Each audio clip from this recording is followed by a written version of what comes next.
সুপ্রভাত বন্ধুরা, কেমন আছো সবাই?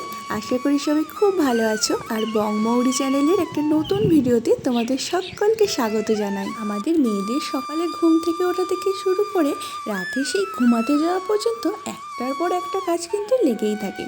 আজ বেডশিটটা চেঞ্জ করে নেব। আমি একাই যেহেতু ঘরেতে থাকি, তাই বেডশিটটা কিন্তু খুব একটা আমার নোংরা হয় না। তবুও চেষ্টা করি 2 থেকে 3 দিন অন্তর অন্তর সেটাকে চেঞ্জ করে ধুয়ে দেওয়ার। আর প্রতিদিন খাটটাকে পরিষ্কার করলেও না এত ধুলো জমে কি বলবো।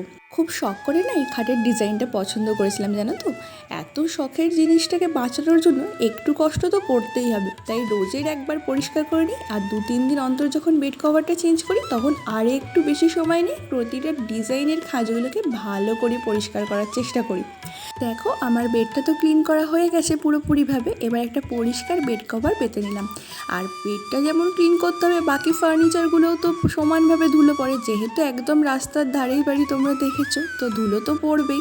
তাই এগুলোকেও প্রতিদিনের এইভাবে ক্লিন করতে হয়, জানো তো।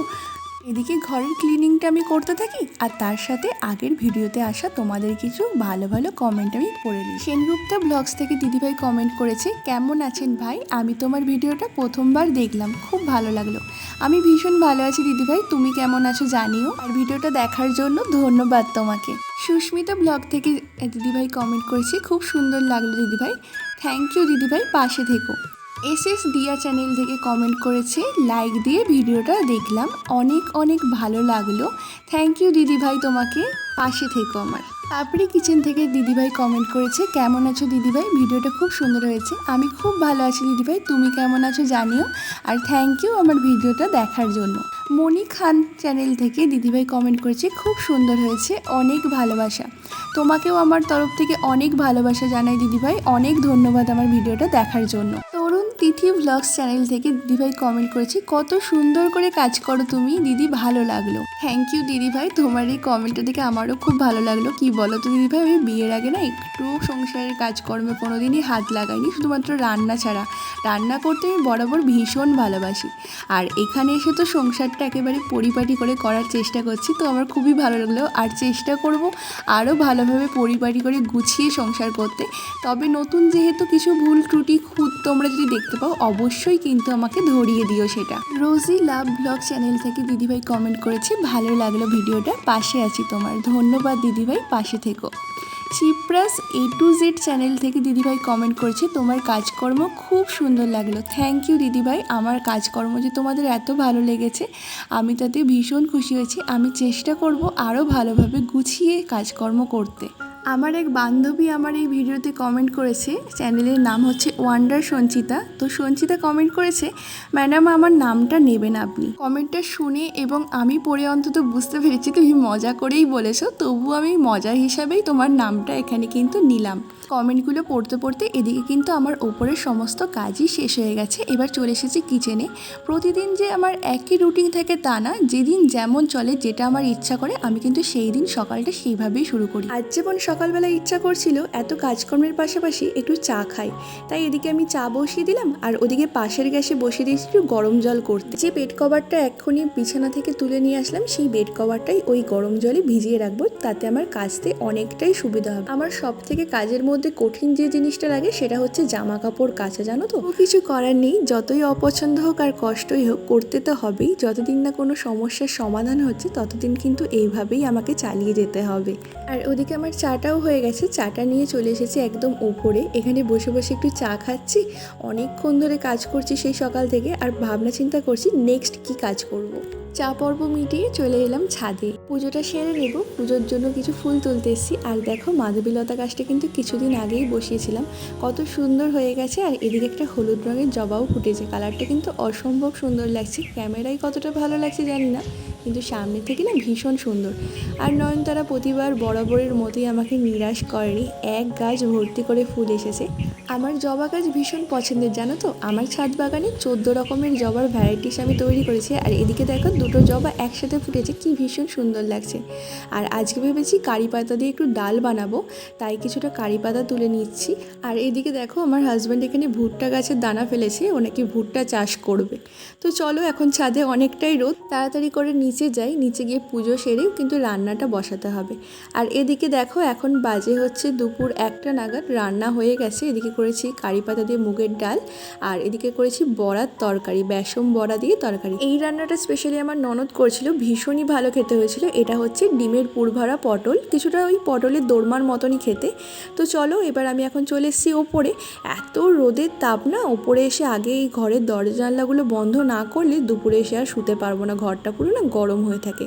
তাই যখনই আমার মোটামুটি মনে পড়ে দুপুরবেলা যে ঘরের দরজা জানালা বন্ধ করতে হবে, আমি সাথে সাথে এসে আগে ঘরের দরজা জানালা বন্ধ করে সমস্ত পর্দা টেনে দিই, তাহলে ঘরটা যখন দুপুরে শুই অনেকটা ঠান্ডা থাকে, জানো তো। এখন চলে এসেছি ছাদে। দুপুরবেলা আজকের আকাশটা দেখছো কত সুন্দর, দেখে মনে হচ্ছে না যেন শরৎকাল চলে এসছে।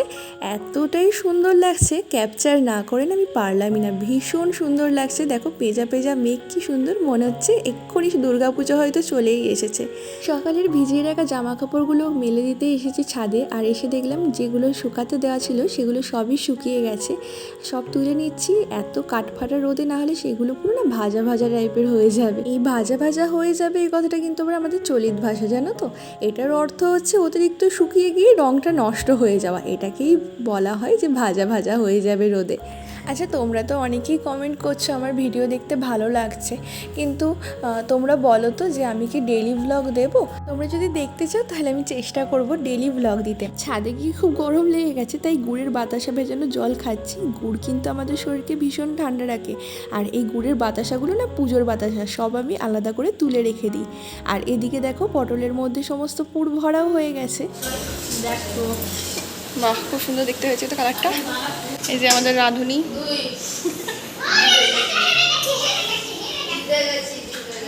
ব্যাস, আজকের মতো আমাদের রান্না বান্না দুপুরের জন্য এই পর্যন্তই। দেখো তরকারিটা কিন্তু ভীষণই ভালো হয়েছিল, কোনোদিন তোমাদেরকে রেসিপিটা শেয়ার করব।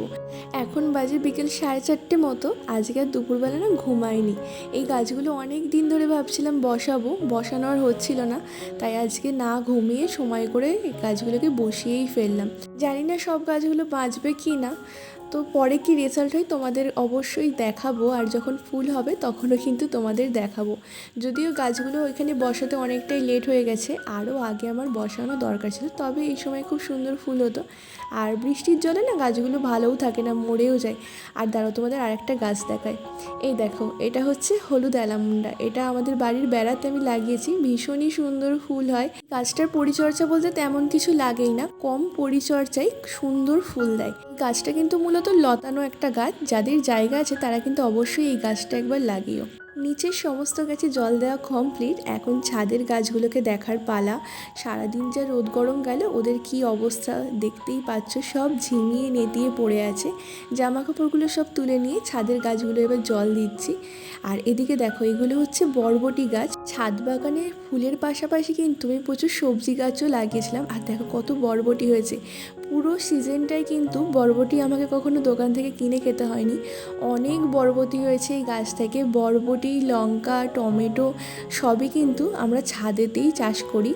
আর দেখো বিকেলের সময়টায় এই আকাশটা কতটা সুন্দর লাগছে। এই ছাদে আসলেই না মনটা এতটাই ভালো হয়ে যায়, তার সাথে তো পাখির ডাক থাকেই। তোমাদের সবসময় পাখির ডাকটা তো আমি শোনাতে পারি না, কিন্তু বাইরের পরিবেশটা তোমাদের সবসময় আমি দেখানোর চেষ্টা করি।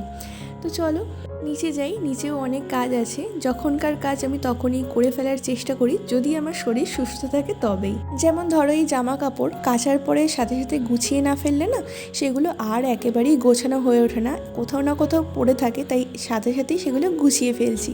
সারাদিন তো ঘরবাড়ি, গাছপালা, সংসার সব কিছু গোছানো পরিপাটি রাখা হলো, তো আমরা হাউসওয়াইফরা এত কিছুর মাঝে নিজেদের জন্য সময় বার করতেই ভুলে যাই, কিংবা সময় পাই না।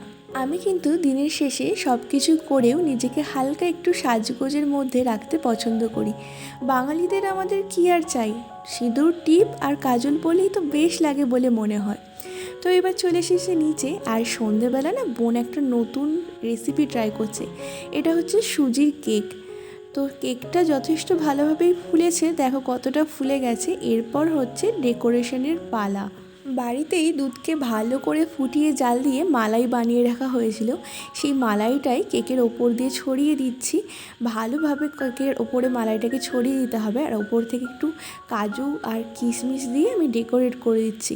এই প্রথমবার আমরা বাড়িতে কেক ট্রাই করলাম, যথেষ্ট ভালো হয়েছিল খেতে। তবে কি হয়েছিল বলো তো আমাদের ভুল, আমরা না কেকটাকে ঠান্ডা হওয়ার জন্য ফ্রিজে ভরে দিয়েছিলাম। ভেবেছিলাম কি টেস্টটা হয়তো বেশি ভালো লাগবে, তবে ফ্রিজে রাখার ফলে না কেকটা পুরো শক্ত হয়ে গেছিলো। এতক্ষণ যারা আমার ভিডিওটা দেখছো তাদেরকে জানাই অসংখ্য ধন্যবাদ। আমার ভিডিও কেমন লাগছে কমেন্টে কিন্তু জানাতে ভুলো না। আজকের ভিডিওটা তবে এইটুকুই, দেখা হবে পরের ভিডিওতে। ততক্ষণে তোমরা সুস্থ থেকো, ভালো থেকো, টাটা।